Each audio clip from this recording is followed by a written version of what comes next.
नमस्कार। सहारनपुर की गाडोवाला चौकी क्षेत्र में एक साहूकार की हत्या कर दी गई है। पुलिस को उनका शव घर में पड़ा मिला, जिसके मुंह में कपड़ा ठूसा गया था और हाथ पैर चादर से बंधे हुए थे। घटना की जांच में पुलिस जुटी हुई है और लूट के बाद हत्या की आशंका जताई जा रही है, क्योंकि घर का लॉकर खुला हुआ पाया गया था। सहारनपुर से साक्षी सैनी की रिपोर्ट। चलो। प्रणव कुमार।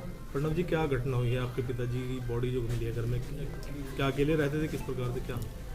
पिताजी अकेले रहते थे, हम दो भाई अलग रहते थे और अकेले ही नाश्ता वगैरह खुद ही बनाने लगे थे ठंड की वजह से। अच्छा, तो जानकारी कैसे मिली आपको? आज कैसे आपको? आज इनका कांटेक्ट नहीं हुआ होगा तो स्विच ऑफ आ रहा था फ़ोन। स्विच ऑफ आ रहा था तो वो जब 2-3 घंटे तक तो 2-3 घंटे उनका फ़ोन नहीं मिला तो फिर जिन्हें शक हुआ होगा कि भाई फ़ोन क्यों नहीं उठा रहे, तो उन्होंने मेरे चाचा जी के परिवार रहता है पीछे विशाल, और उन्होंने कहा कि जरा जाके देख लो, तो यहाँ सब कुछ खुला पड़ा था। अच्छा। और पापा जी को ऊपर ले जाके उनके मुंह में कपड़ा ठूसा रखा था, उनके हाथ पैर बांध रखे थे और उनके कपड़े उतार रखे थे, कुछ नहीं था, सब कुछ खुला पड़ा था।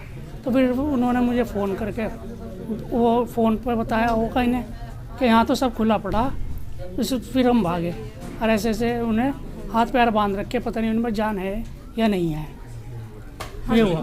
घर से कुछ चीज़ें गायब हैं, कुछ अलमारी हो किसी प्रकार की? सब हमारे अलमारियाँ खुली पड़ी थी। अच्छा। लूटपाट की घटना लग रही है और जान से मारने की। किसी पर शक हो? कोई आता जाता हो परिवार में उनके बस पास?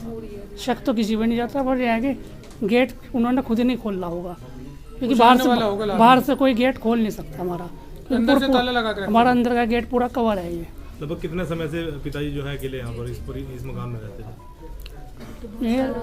2011 से समझ लो। 2011 अकेले रहते थे, मिलने आ जाते थे हमारे से और वो बड़े वाले की तरफ भी चले जाते थे। पुलिस को सूचना आप लोगों ने दी? किसने दी? लोकेश चाचा जी ने। हनुमान जी के बेटे हैं नमस्कार, मैं रश्मि टेरेंस, अध्यक्ष एरॉन एजुकेशन वेलफेयर सोसाइटी, समस्त भारतवासियों को इस नए साल की बहुत बहुत शुभकामनाएं देती हूं और उम्मीद करती हूं कि आने वाला साल पिछले साल से बहुत ज्यादा तरक्की लेके आए। आप सभी लोगों के लिए इस साल बहुत बहुत शुभ हो। और साथ ही साथ निवेदन करती हूं, एरॉन एजुकेशन वेलफेयर सोसाइटी के अंतर्गत चल रही मुहिम दाना पानी में आप सबका सहयोग की आवश्यकता है। जुड़े रहिए, बने रहिए। समाज के सभी गतिविधियों में जहां पे भी एरॉन संस्था कार्य करती है, आप लोग हमारे साथ खड़े रहिए। बहुत बहुत शुभकामनाओं के साथ जय हिंद, जय Bharat, happy new year. Saharanpur अधिवक्ता एसोसिएशन द्वारा जिला व सत्र न्यायालय प्रांगण में मनाया गया सिखों के 10वें गुरु गुरु गोविंद सिंह जी का प्रकाश पर्व। इस अवसर पर बार प्रांगण हॉल में एकत्र हुए अधिवक्ताओं ने सिख धर्म की मर्यादा अनुसार सर ढककर व नंगे पांव खड़े होकर सामूहिक रूप से मूल मंत्र का 5 बार जाप किया। इसके उपरांत लड्डू वितरण हुआ। बार के वरिष्ठतम अधिवक्ता बाबू विशंबर सिंह पुंडी जी ने अपने बधाई संदेश में कहा कि भारत ही नहीं पूरी दुनिया का हिंदू समाज गुरु गोविंद सिंह जी का ऋण नहीं चुका सकता। बार के अध्यक्ष अभय सैनी और वरिष्ठ अधिवक्ता अमरीश पुंडी ने कहा कि गुरु गोविंद सिंह मानवता, साहस और त्याग के परिचायक है। बार के सचिव अजय कौशिक व राहुल त्यागी अनुराग गुप्ता ने कहा कि हमें धर्म की रक्षा के लिए गुरु गोविंद सिंह जी से प्रेरणा लेनी चाहिए। रोमित तोमर, राजकुमार राठौर, अमरजीत सेठी, किरण चोपड़ा, जसविंदर कौर आदि मौजूद रहे। सहारनपुर से साक्षी सैनी की रिपोर्ट।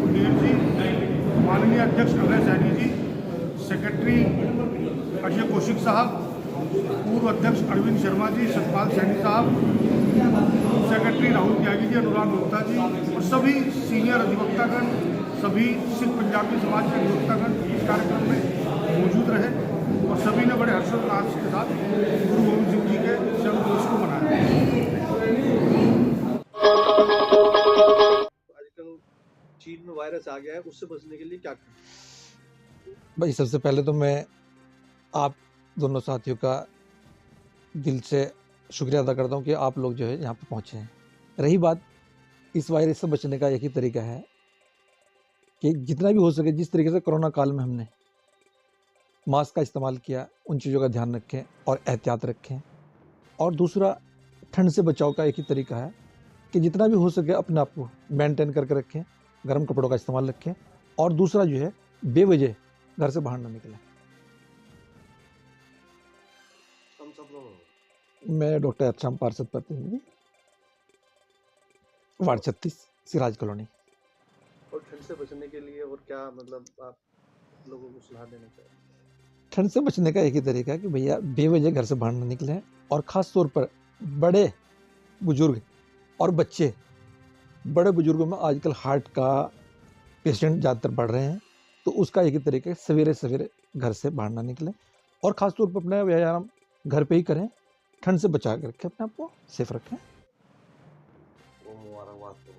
और रही बात ये नए साल की, बहुत बहुत मुबारकबाद।